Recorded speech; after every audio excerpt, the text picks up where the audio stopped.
Hello, this is Sondra Oster, Baras, bringing you a few words of Bible from the heart of Biblical Israel. This week's Torah portion is Bamidbar, literally meaning in the desert, and it is the first few chapters in the book of Numbers.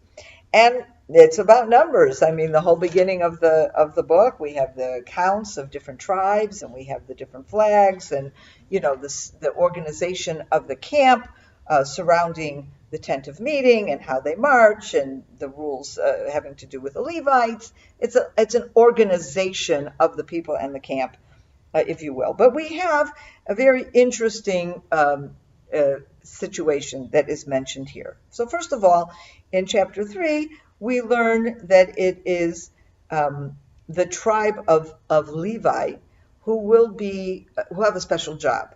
They are going to be set aside, designated for serving God on behalf of the people in the tent of meeting. And it's also the Levites and also the children of Aaron. The children of Aaron will end up with a special status. They will be the priests, the Kohen, but all the members of the Levi tribe will have jobs within the tabernacle. And we also know that they will not end up getting any kind of territory. We learn that later. They don't get a territory within the land of Israel because they have a different kind of job. And that job is centered around the tabernacle. So we learn that initially. Then we have, in verse 11, we have about how there's a substitution that's going on here. Because initially we learn that the firstborn had this special kind of job. And God says to Moses, he says here, I have taken the Levites from within the children of Israel instead of the firstborn. And they, in other words, it is now, instead of the firstborn that will serve God, it is the Levites who will serve God. But then it goes on to say, for all the firstborn are to me, are mine, from the day that I struck the firstborn in the land of Egypt. I sanctify for me, God is saying, all the firstborn of Israel, from man to the animals, they are for me, I am the Lord. Okay? So on the one hand, we have this idea of the Levite replacing the firstborn, but on the other hand, we have this idea that the firstborn remains special in some way. And that continues later on, where we have a special commandment of counting the firstborn and counting the Levites and making a physical exchange. Every firstborn will be exchanged by a Levite.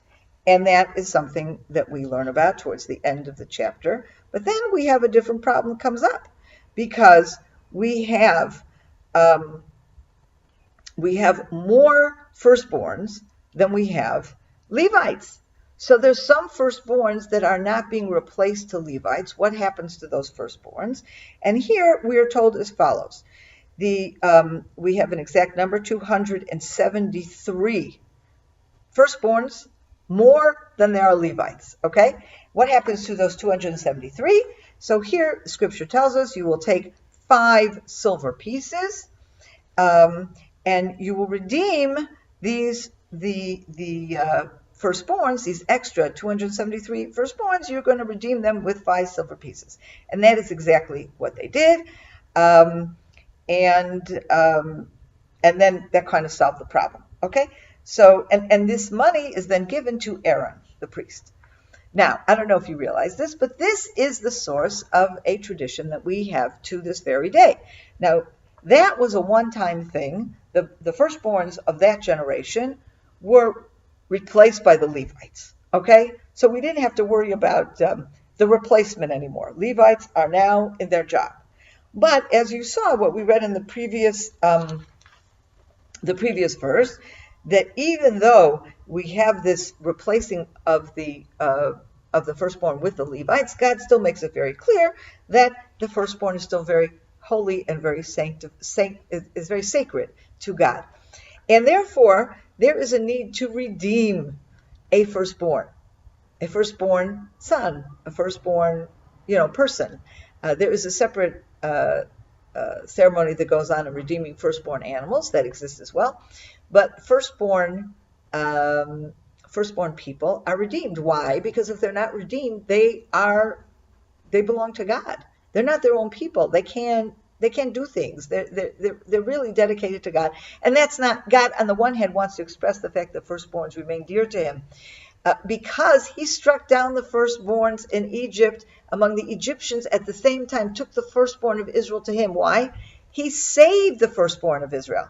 If you remember what goes on in Egypt, he tells the children of Israel to put blood on the doorpost, and in that way, the firstborns in the Israelite homes will be saved, where the firstborn of the Egyptian homes will be struck down. So from that moment on, it's as if God put a special hand of protection on all firstborns of Israel, and it continues on forever. So what happens today? Every time a son is born, that is the firstborn of the family. Now, a firstborn can be a girl, and then she doesn't have the same status. A firstborn, and by the way, it says here very, very clearly that we're talking about a firstborn who breaches the womb.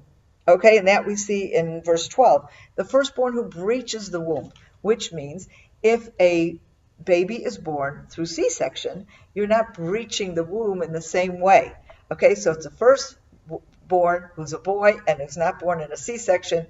It also means if there was a stillborn or a miscarriage before the firstborn child, then it's also not considered a firstborn for these purposes. It could be a firstborn for purposes of inheritance or other things, but not for these purposes, because it has to be the firstborn son who breaches the womb. So if the womb has already been breached by a stillborn or by a miscarriage, it doesn't count. Okay, so when we have that situation, then we actually have a ceremony where we take 5 silver pieces and we silver coins, okay, real silver, and we give these coins to a priest. Now, the children of Aaron, the priests, that is the one group of people in our nation that we've preserved their identity.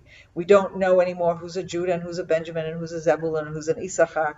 We do know who are the Levites, and who from within the Levites are the priests, are the Cohens. And in fact, if you meet somebody in the street and his last name is Cohen, chances are he's a Kohen, he's a descendant of Aaron. So we know who these people are. So, for example, my firstborn was a boy, and we had the ceremony. We redeemed him. We had a priest that came in, and we handed him these 5 silver pieces, coins. And in fact, the state of Israel mints these coins, especially for this redemption ceremony. So this is something that on the one hand, you might read this in the Bible and say, oh, it's interesting, it happened once, it's okay, it's over, it's done with, but it is not over and done with, because to this very day, we take very seriously this idea that a firstborn, God has placed a special mark on every firstborn, and so we have to redeem him back from the Lord by doing this special ceremony of giving the 5 silver coins to a priest. Have a wonderful weekend. Shabbat Shalom. I hope you enjoyed that film. And we have lots more film content and emails and articles that I'm sure you will enjoy as well. Check out our website at CFOIC.com and subscribe to our newsletter. You can do that right from the homepage. I know you will really enjoy the content that will land in your inbox on a regular basis. Hope to see you soon.